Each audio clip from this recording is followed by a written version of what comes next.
So neither can I truly, in some sense, um, truly give you a long and a very really a critical review of this book. All I want to point out is that in many ways, my own research has been in the same area where he did. I was born in that area in Chota Nagpur. I grew up in that area where exactly his focus of research is in Kolhan. And as it happened, I also studied at JNU, where he studied in the same Center for Historical Studies. And as it happened, I was also his PhD examiner. So, in more than one way, I feel connected to his work, to him, and to many. So, what I'm trying to do, I had in fact a long, very interesting talk yesterday I had to give at JNU, which was nicely interrupted and nicely. It was a nice, but I'll try and summarize some of the things and make it. First, I want to look at what exactly holds this book.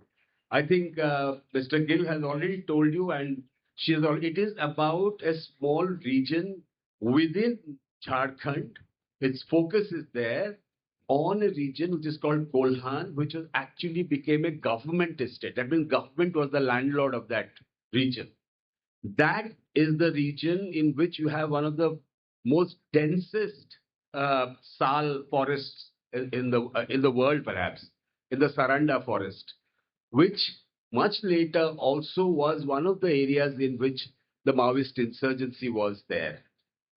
But here, Umar's point is to look at this particular community. The people who live there are Hos, an agrate tribe of the similar to the Mundas, but it has specific histories. It has specific, and it is about the Hos and a particular system of governance introduced by the British, which is called, you can call it an administrative exceptional governance system, which, or that, as they try to say, that it was to use or to create institutions which existed earlier, but to integrate it into the administrative structure, institution of the headman and of the clan leader. So called the Munda monkey system. Now, the point about the book is, I would like to try to say that the book tries to show in three different ways, or if you have to look at the book in three different ways, in how, number one, what is the structure of that region, and what kind of holds it as a unity to understand it as a unit of exploration. Second, how have historians and other commentators, or say, let's say, how have they looked at it, and what is there in the mind of Umar? So what he was trying to do, I think, and I have read the thing carefully and examined it, and I still think it's an outstanding book, because I would say, what holds the book together, or what is central to the book's argument, is a particular series of contradictions. And he is not trying to resolve the contradictions. He is not trying to expose one view against the other. That will be rather mundane empiricism. What he is doing in this book is to look at a series of contradictions and hold them together in the same page. This particular method of doing history is absolutely interesting, very interesting. I would have called it, what I would call it, that he looks at these contradictions in a dialectical fashion. That means not by saying ye wrong hai, ye expose ho gaya, ye expose ho gaya. That's crude polemicism. What he tries to do is to hold this contradiction. I'll talk about this very briefly. Hold these contradictions and allow them to evolve, or let's say develop over time. And that's the beauty of the way he does it. Now, what is one central contradiction throughout is of class and community. Now, what he shows that how this tension continues to, so there is no homogeneous community, that he shows very well. But the point is, even with the rise of internal elites within the through the administrative structure, the community still persists. Okay, so it is the tension between class formation from inside and the existence of the community. That tension animates the book. That is the one central tension of the book. The other tension or the other contradiction in the book is between this exceptionalism, administrative exceptionalism, and a integrationism. On the one hand, they want to make it an exception, the type of governance, colonial governance, as an indirect rule, not direct rule. But on the other hand, they deeply integrate the existing or the created structure of governance, internal structure of governance into the colonial state. So this tension continues throughout in the book.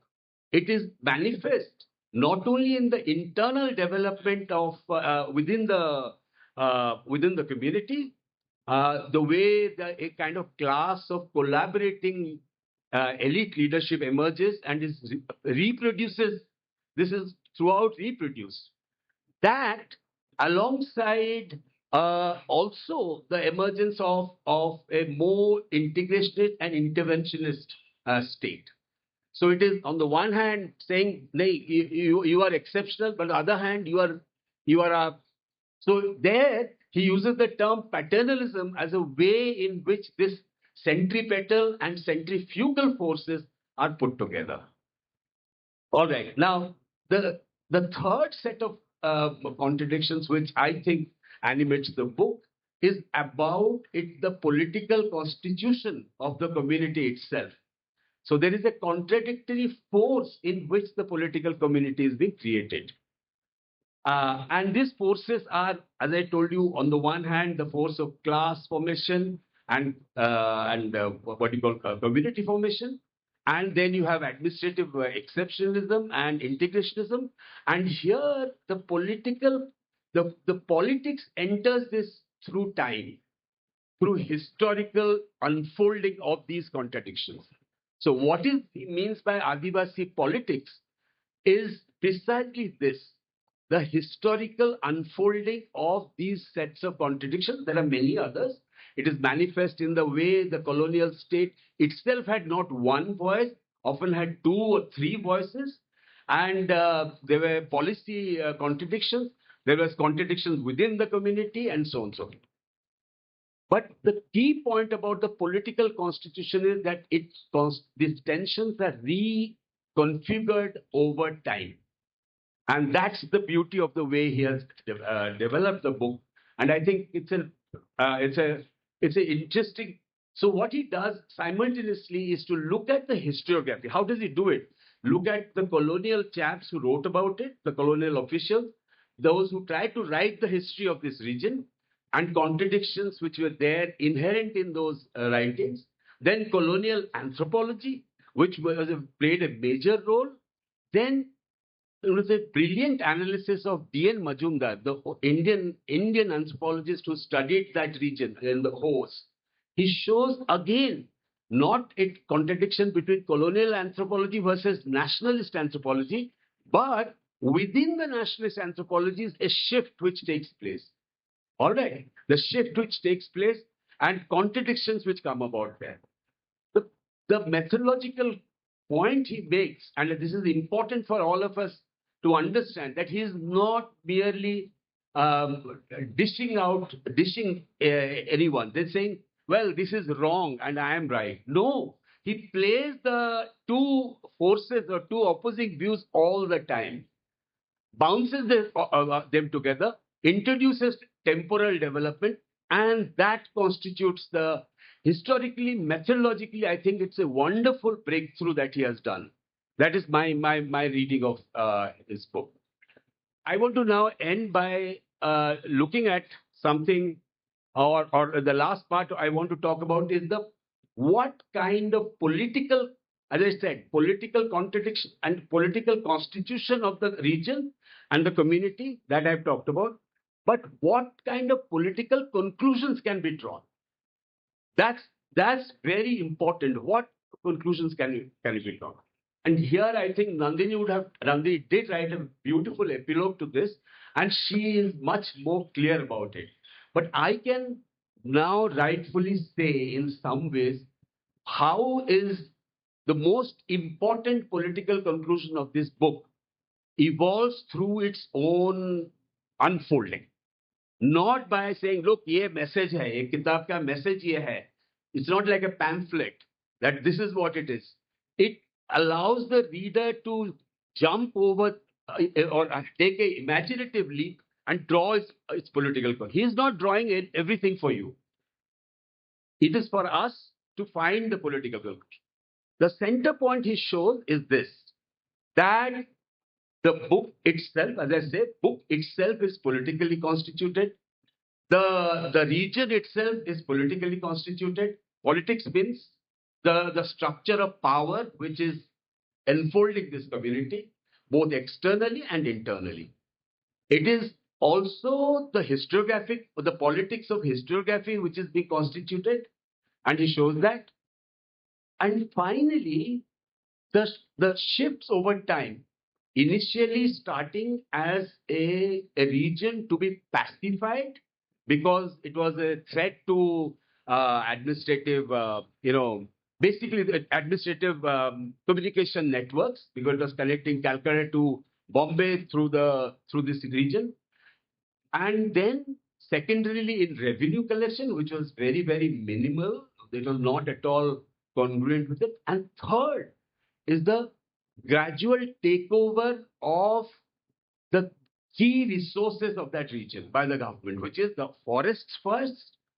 Forests were first protected, then they were turned into reserves, and finally, by the end of the 19th century and early 20th century, the entry of the big capital in the form of resource extraction. Singhbhum is the largest and most important storehouse of fine grade iron ore. And the big mines all begin roughly from this period onwards. There's still a series of like iron ore, manganese, kaolin, uranium later in the other parts, and copper. So there are a whole range of resources. Now, what makes me interesting is this, that the framework, the contradictory framework that he created in the book, just 1 minute, the contradictory framework that he created in the book allows, despite the contradiction, for capital to enter.